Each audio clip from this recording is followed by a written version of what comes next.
I'm Richard Weber with Hollister Realty, and I need to tell you something that could save you from some serious buyer remorse. Most people focus on one number when buying, the mortgage payment. But here's the truth. That's only part of what you'll actually pay each month. The average homeowner pays significant additional costs beyond their mortgage: insurance, taxes, maintenance, utilities, and all the surprises nobody warns you about. Here's what shocked me.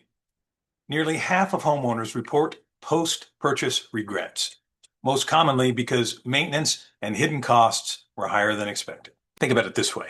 If you're approved for a certain monthly payment, your actual housing cost could be substantially higher when you add everything else. Insurance keeps rising year after year. Taxes climb even when rates stay flat because your home's value increases. And maintenance? Homes need thousands annually just to stay in good shape. That's not renovation. That's just keeping things working. The key is planning for this before you buy, not discovering it after you've signed on the dotted line. A comfortable mortgage payment you can't maintain becomes stressful fast. Peace of mind comes from realistic budgeting. Want to know the true cost of home ownership for your situation? Let's talk before you start shopping. I'll help you budget for the big picture.